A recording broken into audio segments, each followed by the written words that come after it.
ಸ್ನೇಹಿತರೆ ನಮಸ್ಕಾರ. ಸ್ನೇಹಿತರೆ, ನಿಮಗೆಲ್ಲರಿಗೂ ತಿಳಿದಿರೋ ಹಾಗೆ ಹತ್ತತ್ರ 4 ತಿಂಗಳ ಹಿಂದೆ ಹಾಸನ ಭಾಗದಲ್ಲಿ ಸೆರೆ ಮಾಡಿದಂಥ ಕರಡಿ ಆನೆ ಹಾಗೂ ಸೀಗೆಗುಡ್ಡ ಆನೆನ ದುಬಾರೆ ಕ್ಯಾಂಪ್ನಲ್ಲಿ ಕ್ರಾಲ್ ಒಳಗಡೆ ಇಟ್ಟು ತರಬೇತಿಯನ್ನು ಕೊಡ್ತಿದ್ದಾರೆ.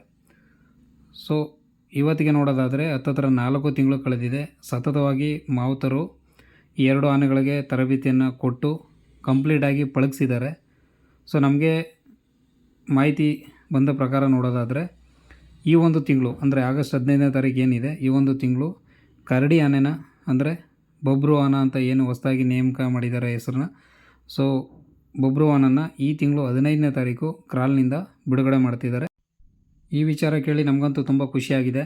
ಹಾಗೆ ಕರಡಿ ಆನೆ ಅಂದರೆ ಬಬ್ರು ಆನೆನ ಕ್ರಾಲ್ನಿಂದ ಬಿಟ್ಟಂಥ 2 ದಿನ ಅಥವಾ 3 ದಿನ ಕಳೆದ ಮೇಲೆ ಸೀಗೆಗುಡ್ಡ ಏನು ಹೇಳ್ತಾರೆ ರಾಜನ್ ಅನ್ನೋ ಆನೆನೂ ಕೂಡ ಕ್ರಾಲ್ನಿಂದ ಹೊರಗಡೆ ರಿಲೀಸ್ ಮಾಡ್ತಿದ್ದಾರೆ. ಸೊ ಇದು ಆನೆ ಪ್ರಿಯರಿಗೆ ತುಂಬ ಖುಷಿಯನ್ನು ಕೊಟ್ಟಂಥ ವಿಚಾರ. ಹಾಗಾದರೆ ಈ 2 ಆನೆಗಳು ಕ್ರಾಲಿನ ರಿಲೀಸ್ ಆದಮೇಲೆ ಮುಂದೆ ಏನು ಮಾಡ್ತಾರೆ? ತುಂಬ ಜನ ಹೇಳ್ತಿದ್ದಾರೆ ಕಾರ್ಯಾಚರಣೆಗೆ ಹೋಗ್ತವೆ ಅಥವಾ ದಸರಾಗೆ ಹೋಗ್ತವೆ ಅಂತ. ಸೊ ರಿಲೀಸ್ ಆದಮೇಲೆ ಈ 2 ಆನೆಗಳು ಏನಾಗ್ತವೆ?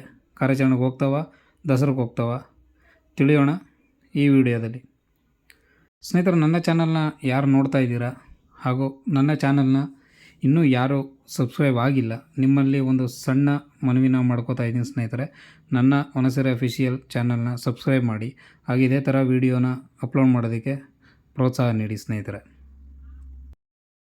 ಸ್ನೇಹಿತರೆ, ಎಲ್ಲರಲ್ಲೂ ಕಾಡುವ ಒಂದೊಂದು ಪ್ರಶ್ನೆ, ಸೆರೆ ಮಾಡಿ 4 ತಿಂಗಳಾಯಿತು, 4 ತಿಂಗಳಿಂದ ಕಂಪ್ಲೀಟಾಗಿ ಟ್ರೈನಿಂಗ್ನ ಕೊಡ್ತಾಯಿದ್ದಾರೆ, ಆದರೂ ಯಾಕೆ ಕರಡಿ ಮತ್ತು ಸೀಗೆ ಆನೆನ ಇನ್ನೂ ರಿಲೀಸ್ ಮಾಡಿಲ್ಲ, ಏನು ಕಾರಣ ಅಂತ ಎಲ್ಲರಲ್ಲೂ ಒಂದು ಪ್ರಶ್ನೆ ಮೂಡುತ್ತೆ. ಮೇಜರಾಗಿ ಏನಪ್ಪ ಕಾರಣ ಅಂತಂದರೆ ತುಂಬ ಮಳೆ ಆಗ್ತಾಯಿತ್ತು. ಸೊ ಮಳೆ ಆಗ್ತಿರೋ ಟೈಮಲ್ಲಿ ಆನೆಗಳನ್ನ ಕ್ರಾಲ್ನಿಂದ ಆಚೆ ತೆಗಿಯೋಕ್ಕಾಗಲ್ಲ. ಯಾಕೆ ತೆಗಿಯೋಕ್ಕಾಗಲ್ಲ ಅಂತಂದರೆ ನೆಲ ಜಾರುತ್ತಾ ಇರುತ್ತೆ. ಒಂದು ಆನೆನ ಕ್ರಾಲಿಂದ ಆಚೆ ತೆಗಿಬೇಕು ಅಂತಂದರೆ 4ರಿಂದ 5 ಸಾಕಾನೆಗಳ ಸಹಾಯ ಬೇಕಾಗುತ್ತೆ. ಮತ್ತು ಏಕ್ದಮ್ಮು ಕ್ರಾಲ್ನಿಂದ ಹೊರಗಡೆ ತೆಗೆದುಬಿಡೋಕ್ಕಾಗಲ್ಲ. ಸೊ ಇನ್ನೂ ಅವ್ರ ತಲೆಯಲ್ಲಿ ಕಾಡಾನೆಯ ಒಂದು ಯೋಚನೆ ಕೂಡ ಓಡ್ತಾ ಇರುತ್ತೆ. ಸೊ ಸೀದಾ ಬಂದು ಮಾವುತರ ಮೇಲೆ ಅಥವಾ ನಮ್ಮ ಸಾಕಾನೆ ಮೇಲೆಗಡೆ ದಾಳಿ ಮಾಡೋ ಸಂಭವ ಇರುತ್ತೆ.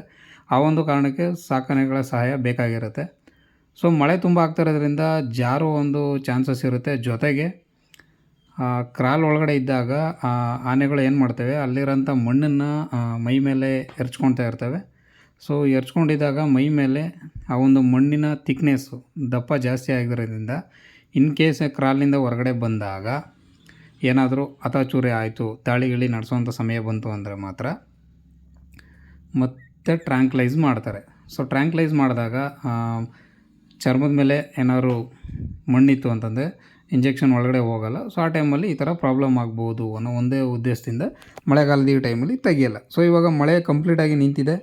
ಸೊ ಆದ ಕಾರಣ ಇದೇ ಆಗಸ್ಟ್ 15ನೇ ತಾರೀಕು ಕರಡಿನ ಅಂದರೆ ಬಬ್ರು ಆನೆನ ಆಚೆ ತೆಗಿಬೇಕು ಅಂತ ತೀರ್ಮಾನ ಮಾಡ್ಕೊಂಡಿದ್ದಾರೆ. ಅದು ಒಂದು ಒಳ್ಳೆಯ ವಿಚಾರ. ಕರಡಿನ ತೆಗೆದು ಕ್ರಾಲಿಂದ ಹೊರಗಡೆ ತೆಗೆದು 3 ದಿನ ಆದಮೇಲೆ ಸೀಗೆ ನಮ್ಮ ರಾಜನ ಆನೆ ಏನಿದೆ, ಸೊ ಇವೆರಡನ್ನು ಆಚೆ ತೆಗಿತಾರೆ. ಇನ್ಮೇಲೆ ನಮ್ಮ ದುಬಾರೆ ಕ್ಯಾಂಪಲ್ಲಿ ಇವೆರಡು ಆನೆಗಳನ್ನು ಕೂಡ ನಾವು ನೋಡ್ಬೋದು. ಮೇಯ್ನು ವಿಷಯಕ್ಕೆ ಬರುತ್ತೆ ಅಂದರೆ ಎಲ್ಲರೂ ಹೇಳ್ತಾ ಇರೋದು ಕರಡಿ ಆನೆ ಕ್ರಾಲಿಂದ ಹೊರಗಡೆ ತೆಗೆದ ತಕ್ಷಣ ನೆಕ್ಸ್ಟು ಕ್ಯಾಪ್ಚರಿಂಗ್ ಬರ್ತಾನೆ. ಸ್ನೇಹಿತರೆ, ಯಾವುದೇ ಆನೆನ ಕ್ರಾಲಿಂದ ತೆಗೆದ ತಕ್ಷಣ ಯಾವುದೇ ಕ್ಯಾಪ್ಚರಿಂಗ್ ಬರೋದಿಲ್ಲ. ಯಾಕೆಂದರೆ ಕ್ಯಾಪ್ಚರಿಂಗ್ಗೆ ಹೋದಂಥ ಆನೆಗಳಿಗೆ ತುಂಬ ತರಬೇತಿ ಅವಶ್ಯಕತೆ ಇದ್ದೇ ಇರುತ್ತೆ. ಸಡನ್ನಾಗಿ ನಾವು ತೊಗೊಂಡು ಹೋಗ್ಬಿಟ್ಟು ಕಾಡಾನೆ ಜೊತೆ ನಿಲ್ಲಿಸಿ ಫೈಟ್ ಮಾಡೋದು, ಕ್ಯಾಪ್ಚರ್ ಮಾಡ್ತೀವಿ ಅಂತ ತಗೊಂಡು ಹೋಗೋಕ್ಕಾಗಲ್ಲ. ಯಾಕಂದರೆ ಆನೆಗಳಿಗೆ ಕಮಾಂಡಿಂಗ್ ಕೊಡೋ ಒಂದು ಟೆಕ್ನಿಕ್ಸ್ ಇರುತ್ತೆ. ಸೊ ಆ ಒಂದು ಕೋಡ್ ವರ್ಡ್ಗಳಂತ ಹೇಳ್ಬೋದು. ಆ ಒಂದು ಕೋಡ್ ವರ್ಡ್ಗಳನ್ನ ಫಸ್ಟು ಆನೆಗೆ ಕಲಿಸ್ಬೇಕಾಗುತ್ತೆ. ಸೊ ಆನೆ ಕಲಿಯೋದಕ್ಕೆ ಕಡಿಮೆ ಅಂತಂದ್ರೆ 1 ವರ್ಷದಿಂದ 2 ವರ್ಷ ತಗೊಳ್ತವೆ. ಸೊ ಅದಾದ ನಂತರ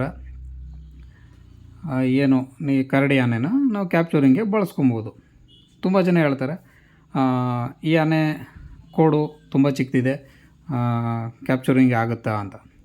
ಸ್ನೇಹಿತರೆ, ಹೌದು, ಅದು ಒಂದು ವಿಷಯನೇ. ಸೊ ಏನಾಗಿದೆ ಅಂತಂದರೆ ಕರಡಿ ತುಂಬ ದಷ್ಟಪುಷ್ಟ ಆನೆ ಮತ್ತು ತುಂಬ ಭಯ ಇಲ್ಲ ಅದಕ್ಕೆ.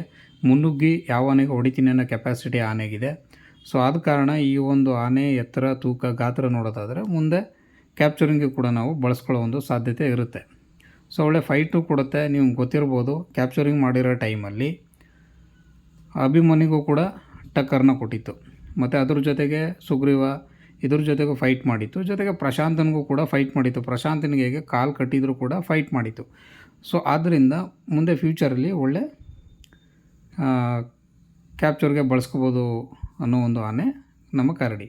ಇನ್ನು ಸೀಗೆಗುಡ್ಡ ವಿಚಾರಕ್ಕೆ ಬರೋದಾಯಿತು ಅಂತಂದರೆ, ಸೀಗೆಗುಡ್ಡ ಭೀಮನಷ್ಟೇ ಎತ್ತರ ಇದೆ, ಚೂಪಾದ ಕೋರೆಗಳಿದ್ದಾವೆ, ಒಳ್ಳೆ ಮೈಕಟ್ಟಿದೆ. ದಸರಾ ಮಾಡೆಲ್ ಆನೆ ಅಂತ ನಾವು ಹೇಳ್ಬೋದು ಸೀಗೆಗುಡ್ಡನ.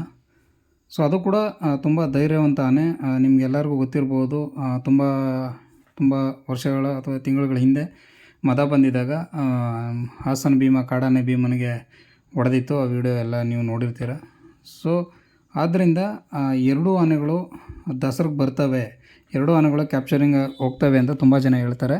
ಸೊ ಸೀಗೆಗುಡ್ಡ ಕೋರೆ ತುಂಬ ಉದ್ದ ಇರೋದ್ರಿಂದ ಮುಂದೆ ಇನ್ನೂ ಬೆಳೆಯುತ್ತೆ, ದಸರಾದಲ್ಲೇ ಭಾಗವಹಿಸೋ ಚಾನ್ಸಸ್ ಜಾಸ್ತಿ ಇದೆ. ಆದರೆ ಕರಡಿಗೆ ಕೋರೆ ಏನಾದರೂ ಸ್ವಲ್ಪ ಚೆನ್ನಾಗಿ ಬೆಳೆದರೆ, ಹಿಂದೆ ಭೀಷ್ಮನು ಕೂಡ ಅದೇ ಥರ ಕ್ಯಾಪ್ಚರ್ ಮಾಡಿದಾಗ ತುಂಬ ಚಿಕ್ಕದಿತ್ತು ಕೋರೆಗಳು, ಆದಮೇಲೆ ತುಂಬ ಬೆಳೆದಿದೆ ಅವ್ನಿಗೆ ಇವಾಗ. ಸೊ ಅದೇ ಥರ ಕರಡಿಗೂ ಬೆಳೀಬೋದು.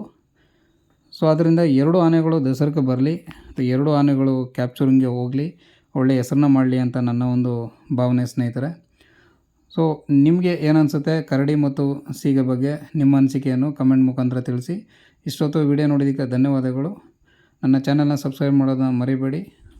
Thank you.